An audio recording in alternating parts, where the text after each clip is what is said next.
વિચારીશ.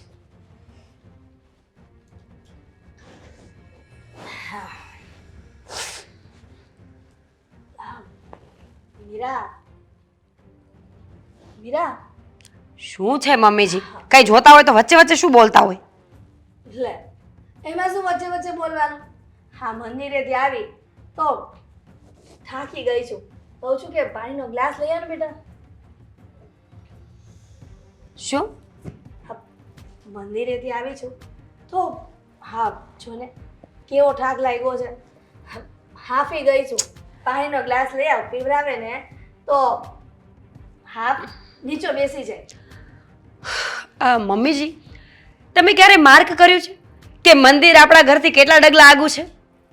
બેટા અમુક ઉંમર થઈ જાય તો 3-4 ડગલા હોય ને તો પણ વધારે દેખાય. અંદાજો મારો ને કેટલા ડગલા હશે, અંદાજો, પાક્કું નથી જોઈતું. હા, સોસાયટીની ઓલી બાજુ છે એટલે ઘણા બધા ડગલા હોય ને. 100-150 ખરા? થોડાક વધારે બેટા. 200? બની શકે. જોયું? માણસની ફિતરત કેવી છે નહીં મમ્મીજી? મંદિરે 200 ડગલા ચાલીને ગયા ને 200 ડગલા ચાલીને આવ્યા એટલે 400 ડગલા થઈ ગયા તો તમને કોઈ વાંધો નથી.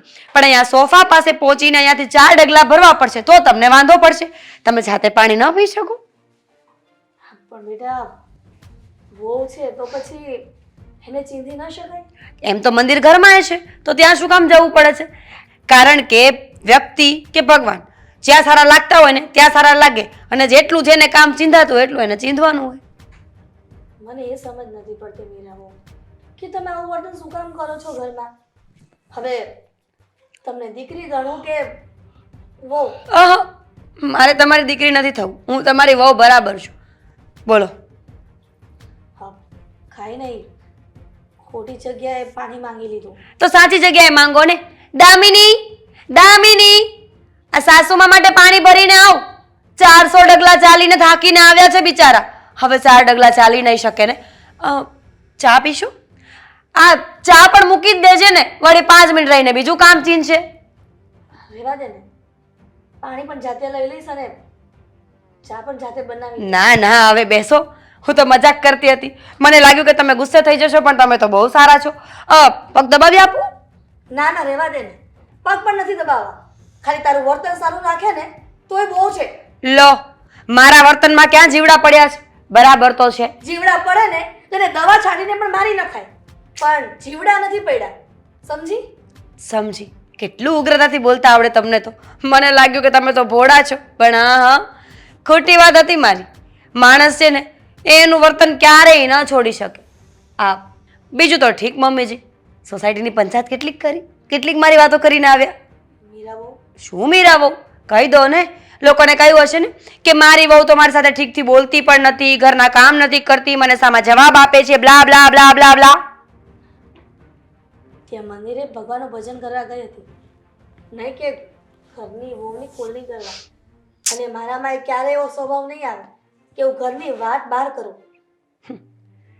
તમને ખબર છે 90% માણસો એવા છે જે કામ કરવા જાય છે ને એ કામ કરીને આવતા જ નથી.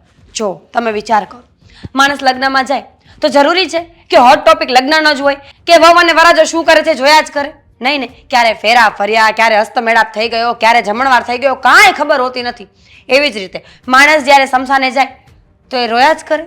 ન રોવે ને? જે માણસ મરી ગયું છે એની 5 વાતો આ બાજુ ખોટી થતી હોય ને તો 5 ઓલી બાજુ સારી થતી હોય. કહેવાનો અર્થ એ છે કે જાઓ છો તમે મંદિરે પૂજા કરવા, પણ પૂજા કરીને જ આવો છો ને ભજન ગાઈને આવો છો, એવી સાબિતી કોણ આપશે? એ તો જેવી જેની વિચારસરણી.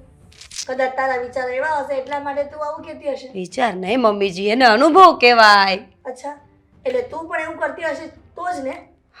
મારી એકની વાત ક્યાં છે? ચલો, મેં તો માની લીધું કે હું કરું છું. હું તમારી જેમ સતી સાવિત્રી બનવાના ઢોંગ તો બિલકુલ નહીં કરું કે હું કોઈની વાત નથી કરતી, હું કોઈને કાંઈ કહેતી નથી. ઓબ્વિયસ છે, સ્ત્રીની જાત છું તો વાતો તો કરવાની જ છું. મીરા બહુ હા હા, વધુ પડતું તમારા સાસુને બોલી રહ્યા છે એવું નથી લાગતું? તો શું કામ મારી સામે બેઠા છો? અંદર જાઓ, ચા પાણી બનાવીને પીવો, મને ચા પાણીની ઓફર કરો. અને તમારાથી કામ ન થતું હોય તો સામે જો બેડ છે, સૂઈ જાઓ. વધારે પડતા ટોન્ટ મારી રહ્યા છો. કદાચ આ વસ્તુ ભવિષ્યમાં તમારી સાથે ન થાય ને એનું ધ્યાન રાખજો. ભલે. કહું છું કે આવી રીતે શાંતિથી બેસવાથી આ સમસ્યાનો ઉકેલ નહીં આવે. તમને ખબર છે કે ઘરમાં અત્યારે શું ચાલી રહ્યું છે? શું ઘરમાં શું ચાલતું હોય ને મને ક્યાં ખબર હોય? હું તો મારા કામથી કામે જતો હોય, હું ઘરમાં થોડો રહેતો હોય. આ એ જ તો તકલીફ છે પુરુષોની.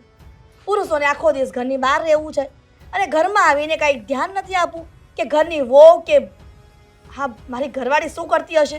પણ વળી પાછું શું થયું એ કે આ મીરાઓ આપણે શું કર્યું મીરાઓ? હવે મીરાઓ જેમ ફાવે તેમ બોલે છે, જેમ ફાવે તેમ વર્તન કરે છે.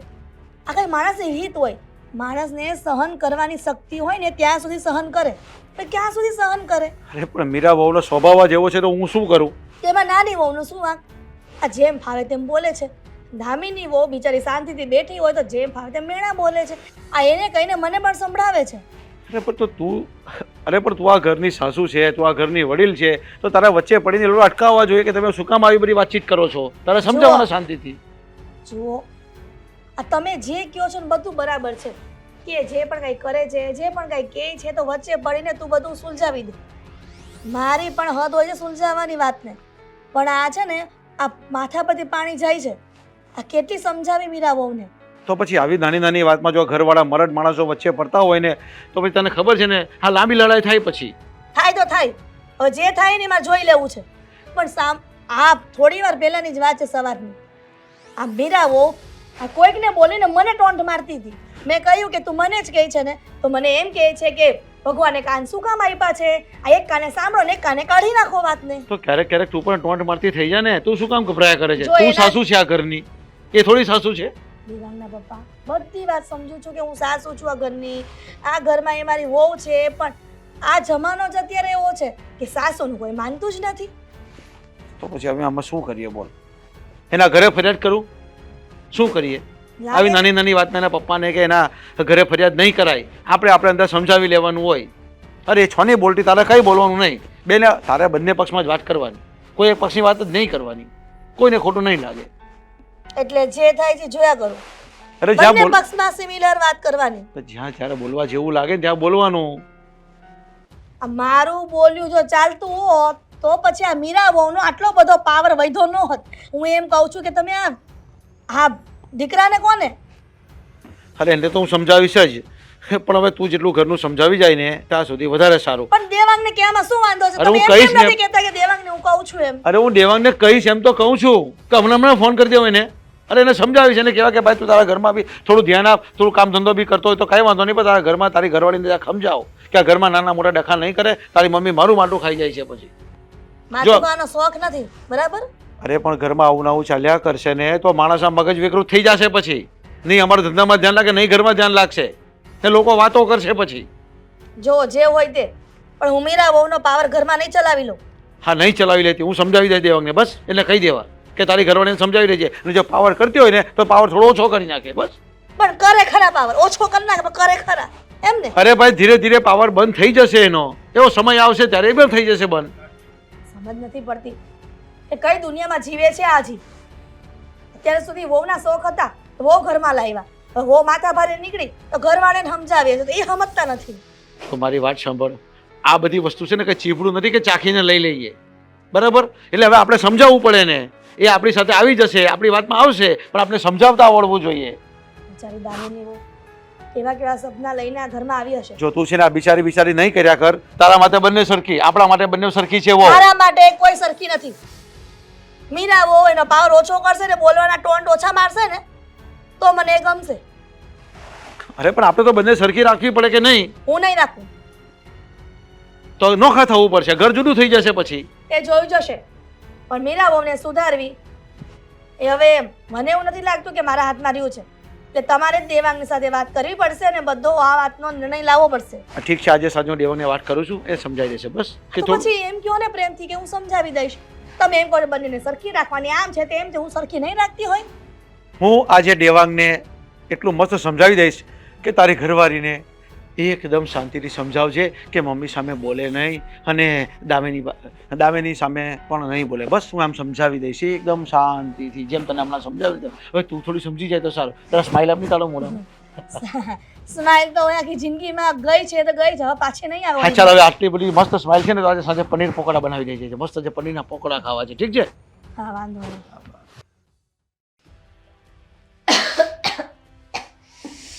ખરેખર એવું લાગે છે કે દિવસે ને દિવસે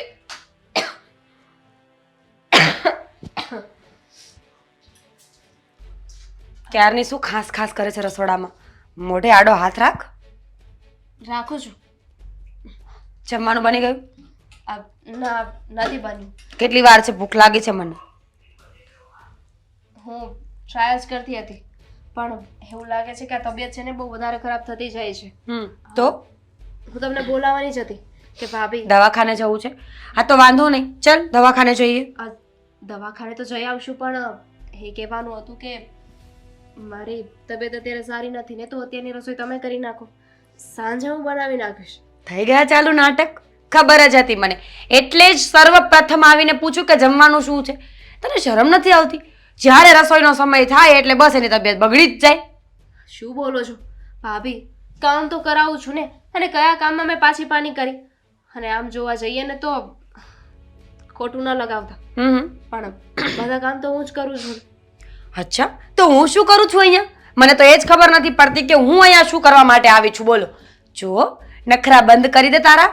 હું કંઈ કામ કરવાની નથી, અને રહી વાત આ રસોઈની તો તારે જ કરવી પડશે. નખરા? ભાભી તમે આને નખરા કહો છો? હા, મારી તબિયત સાચે ખરાબ છે, તમારી નજરની સામે છે ને, છતાં પણ તાવ જેવું તો કઈ છે નહીં. નથી તને આમાં કઈ નબળાઈ જેવું લાગતું? બોલવામાં, ખાવામાં, આરામ કરવામાં તો પાછી પડતી નથી ક્યાંય તું? તો શું? માણસની તબિયત ખરાબ હોય ને તો માણસ બેડ પરથી ઊભું ના થાય. કામ કરવાનું છોડ, એને ખાવું ન ભાવે. અને તું દિવસમાં 50 વખત ખાય છે. હા, કારણ કે ભૂખને અને બીમાર થવાને કઈ લેવા દેવા નથી. ઘણું લેવા દેવા છે. મારામાં નથી. ઠીક છે, માણસ બીમાર હોય ને તો બેડ ઉપરથી ઊભું ના થાય ને, તો હું જાઉં છું. હા તો જા, રસોઈ કરીને જ્યાં જવું હોય ત્યાં જા. માણસને ઊભા થવાની શક્તિ ન હોય તો રસોઈ કેવી રીતે કરે? તો ખાવાની પણ ન હોય ને ખાઈ તો લઈ છે તું. વ્યવસ્થિત કપડાં પહેર્યા છે, તૈયાર થઈને ફરે છે, તો તને વાંધો નથી? ભાભી કેવી આડોડાઈ કરો છો? આજે પહેલી વાર મેં તમને રસોઈ બનાવવાનું કહ્યું, એમાં પણ તમે મારી સાથે આવું કરો છો. કારણ કે આ પહેલી વાર ને હું છેલ્લી વાર બનાવવા માંગુ છું. બની શકે કે આજે હું તારી હેલ્પ કરું ને એ વાતનો તું ફાયદો ઉઠાવે, પછી રોજ મને કામ ચીંધે. એની કરતાં બેટર ને કે આજે હું તને ના પાડું તો બીજી વખત આ પ્રશ્ન આવે જ નહીં. હું છે ને ઘરમાં ઝઘડા કરવા નહોતી ઈચ્છતી. ઝઘડા થાય ને મને પસંદ નહોતું. અચ્છા, એટલા માટે અત્યાર સુધી તમે મને જે પણ કામ કહેતા હતા એ બધું જ કામ કરતી હતી. પણ તમારે સમજવાની જરૂર છે કે આ ઘરમાં છે ને હું એક નહીં, તમે પણ વહુ બનીને આવ્યા છો. ઓ એવું છે? હું તો ભૂલી જ ગઈ હતી કે હું તો આ ઘરમાં વહુ બનીને આવી છું. મને તો એમ હતું કે મારા પપ્પાએ મને રાજપાઠ આપ્યું ને એમાં આ ઘર મને મળ્યું છે. બોલ. જો ભાભી, જો સાંભળ મારી વાત. આ તારા નખરા છે ને તારા ઘરે મૂકીને આવવાના હતા. હવે વાંધો ને અહીંયા લઈને આવી ગઈ છે ને તો થોડા ઓછા નખરા કર. ઘરના કામના ભાગ પાડેલા છે જેમાં બધું કામ તારે કરવાનું છે. કારણ કે તું આવી એ પહેલા બધું કામ હું કરતી હતી ને, તો હવે આ વાતની બહેસ બંધ કરીએ. હું આવી એની પહેલા ને તો એ વાતની કમ્પેરિઝન અત્યારે થાય જ ને. હું આવી એટલે તમે કામ કરવાનું બંધ કરી દો. આ તો કેવી વાત? કેવી વાત છે? સીધી વાત છે. કઈ વાતનો એટલો ઘમંડ છે તમને? કઈ વાતનો એટલો અભિમાન છે? મને કહેશો? તારું ગાંડી, તારું અભિમાન છે મને કે મારી દેરાણી આટલી સર્વગુણ સંપન્ન મળી છે ને તો મારે કંઈ કામ નથી કરવું પડતું. સ્વભાવ સારો છે એટલે મારી સાથે ઝઘડો નથી કરતી. પણ જો મારો ઘમંડ નહીં તોડતી. તું બગડીશ તો મારો ઘમંડ તૂટી જશે ને. મારી બગડવાની વાત છોડો ને, પહેલા તમે તમારું કરો. કેવો બિહેવિયર થઈ ગયો છે તમારો? ઘરમાં કોઈની સાથે સરખી રીતે વાત નથી કરતા. હું હોય, મમ્મી હોય કે પપ્પા હોય, બધાને બસ ઉતારી પાડો છો. કારણ કે ઘરમાં કોઈ માણસ લાયક નહીં હોય સીધી રીતે વાત કરવાની, એટલે એવું બનતું હશે. વાહ! અને અમારી લાયકાત નક્કી કરવા વાળા તમે કોણ? આ ઘરની મોટી વહુ. કેટલી વાર કહેવાનું, ભૂલાઈ જાય છે તને? સાચું, તારા મગજની તપાસ કરાવી છે મારે. ગમે ત્યારે કંઈ કહીએ ને તો ભૂલી બહુ જાય તું. અત્યાર સુધી સાંભળ્યું હતું કે દેરાણી જેઠાણી વચ્ચે ઝઘડો થતો હોય છે, જેઠાણી માથા ભારે હોય છે, પણ આજે જોઈ પણ લીધું. ગમ્યું ને? સારી જેઠાણી મળી છે ને તને પહોંચીને પાછી વળે એવી. હવે બહેસ છોડો ને ફટાફટ લોટ બાંધ. ચલ, હું ઊભી ઊભી જોઉં છું. હેલ્પ કરું કઈ? તમે અને મદદ રેવા દો ને ભાભી. આ તમને સૂટ નથી થતું. સાચી વાત છે. નહીં સૂટ નથી થતું, મારે કરવું પણ નથી. ને ખોટી ખાસ નહીં કર, આ પાછળ આવડા થઈ જશે. કામ કર. નાટકો કરતા મને નથી આવડતું, એમાં તો તમે એક્સપર્ટ છો ને. વધારે બોલી રહી છે. હું નાટકો કરું છું? નાટકો તું અને તારા સાસુમાં કરો છો. આખો દિવસ બંનેના નખરા બંધ નથી થતા. એક ત્યાં બોલ બોલ કરે ને એક અહીંયા બોલ બોલ કરે. જો છાની મુની રસોઈ કર. આવી મોટી સલાહ આપવા વાળી. ક્યારનો પૂછું છું, તબિયત ખરાબ છે, કેમ કંઈ બોલતી નથી? તબિયત ખરાબ હોય તો આપણે દવાખાને જઈ આવીએ. તબિયતને કાંઈ નથી થયું, પણ થાકી ગઈ છું થોડી. એટલે જ તો કહું છું કે આમ ઢીલી ઢીલી હોય એવું લાગે છે, ક્યારની ઉધરસ ખાય છે. સાગર, કેવી વાત કરો છો? માણસ આખા ઘરનું કામ કરે તો થાકી તો જાય ને. હવે આપણે ઘરમાં પૂરા 6 જણા છીએ, તો 6 જણાનું કામ કઈ નાનું હોય? અરે પણ તું એકલી ક્યાં છે? ભાભી પણ તો છે જ ને, એ પણ તો કામ કરાવવા જ લાગે છે ને. તો તું કેમ તારી જાતને એવું ગણે છે કે તું એકલી આ ઘરનું કામ કરે છે ને થાકી જાય છે? અરે એકબીજાનો સથવારો છે અને બંને મળીને કામ કરો છો. ઉલટાનું તમને તો કામ કરવામાં ઝડપ મળી જાય, કારણ કે જલ્દીથી કામ થઈ જાય, જલ્દીથી નવરા થઈ જાવ. એવું તમને લાગે છે? તમારો વહેમ છે. એ ટોપિક ઉપર છે ને મારે વાત નથી કરવી, કારણ કે જો એના ઉપર વાત કરવા બેસું ને તો આખી રાત નીકળી જશે. અરે પણ એવો તો કેવો મોટો ટોપિક છે કે વાત કરવા બેસીસ તો રાત જતી રહેશે. સાચું કહું સાગર, હમ તમારા ભાભી છે ને હવે હદ કરી રહ્યા છે. અરે બોલવામાં, કોઈની સાથે કેમ વાત કરવી, બધી જ ભાન ભૂલી ગયા છે. શું? સવારે મમ્મી મંદિરેથી આવ્યા ને ત્યાં તો એમને કેટલું સંભળાવી દીધું કે લ્યો આવી ગયા, તમે કામ ચીંધવા મળ્યા.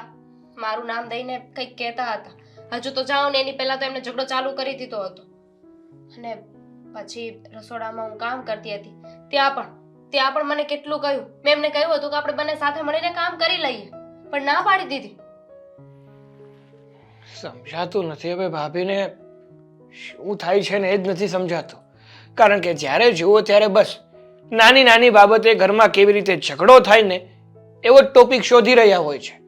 અને કહેવાય ને કે અમુક વ્યક્તિઓને મળી પણ જાય. સાચી વાત છે તમારી. અરે વાતમાં કાંઈ નહોતું, ખાલી મેં એટલું જ કહ્યું હતું કે બંને સાથે મળીને કામ કરી લઈએ. ત્યાં તો કેટલું બોલ્યા બંધ જ ના થયા. અરે જેને છટકબારી જોતી જ હોય એ તો એવું જ કરવાના ને કે જો ઝઘડો કરવું એટલે એને કામ ના કરવું પડે, રિસાઈને પોતાની રૂમમાં જતા રહે અને બધું કામ તારે કરવું પડે. જો એ ઝઘડો ના કરે અને શાંતિથી વાત પતાવે તો બેને મળીને સંપીને કામ કરવું પડે. તો મારે પણ છે ને હવે ભાભી જેવું કરવું છે, રિસાઈને રૂમમાં બેસી જવું છે. એવું ના કરે. હવે જેવા સાથે તેવું થોડું થવાય, એ તો કર્યા કરે. આપણે થોડા આપણા સંસ્કાર અને આપણી મર્યાદા મૂકી દેવાય. એટલે જ તો કઈ કહેતી નથી. મને કહે છે કે હું તારી જેઠાણી છું, તારા કરતા મોટી છું, આ ઘરમાં પહેલા આવી છું. તો શું થયું? હા, વેલા આવીને શું નવાઈ કરી નાખી? જુઓ, મને ખબર છે, પણ એવું હોય તો તમે વાત કરો ને મોટા ભાઈ સાથે, એમને સમજાવો કે ભાભીએ થોડું વર્તન સુધારવું જોઈએ. સાચી વાત છે તારી. આમ જો કે મેં મોટા ભાઈ સાથે ઘણી વાર વાત કરી છે, છતાં પણ શાંતિથી એમની સાથે વાત કરીશ કે હવે આવું નવું જો ઘરમાં ચાલતું રહ્યું ને તો આ ઘરનું વાતાવરણ ખરાબ થતાં વાર નહીં લાગે. હજુ તો ઘરમાં ને ઘરમાં વાત છે ત્યાં સુધી સારું છે, પણ થોડાક સમયમાં છે ને આખા ગામમાં ઢંઢેરો પીટવાનું ચાલુ થશે. હા, એ વાત પણ વિચારવા જેવી કે અત્યારે તો આપણા ઘરની વાત છે, પણ આડોશ પાડોશમાં આજુબાજુમાં બધા સાંભળશે ને તો આપણા જ ઘરની વાતો કરશે. એ તો છે જ ને. અને લોકોને તો શું, એકવાર મોકો જોઈએ. હા, કોઈની દુખતી રગ હાથમાં આવે ને એટલે લોકો દબાવ્યા જ કરે. ભાભી, મને નથી લાગતું કે એ સમજે, કારણ કે જે રીતે મારી સાથે વાત કરી છે ને એ પ્રમાણે તો એમને કોઈ વાતનો ઈગો આવી ગયો છે. કદાચ એ મારા જેઠાણી છે ને આ ઘરના મોટા વહુ છે ને એ વાતનું અભિમાન આવી ગયું છે. અભિમાન તો રાજા રાવણનું પણ નથી રહ્યું. તો હવે ભાભીનું શું ટકવાનું? તું ચિંતા ના કર, ધીમે ધીમે છે ને બધું ઠીક થઈ જશે. અને કહેવાય છે ને કે સમય એવી વસ્તુ છે કે જે બધાને યોગ્ય સમયે યોગ્ય પાઠ પડાવતું જ હોય છે. અત્યારે તો આ બધું સમજીએ કે હું સહન કરું છું, પણ માણસની છે ને એક સહન શક્તિ હોય છે. પછી મને ના કહેતા કે તે આવું શું કામ કરે. સારું બાબા, એવો દિવસ નહીં આવવા દો. એ પહેલા જ હું કંઈક સમાધાન કરીશ. બાકી તો વારા પછી વારો અને તારા પછી એનો. ચાલ હવે તું બેસ, મારે થોડું કામ છે ને તો બહાર જતા હું.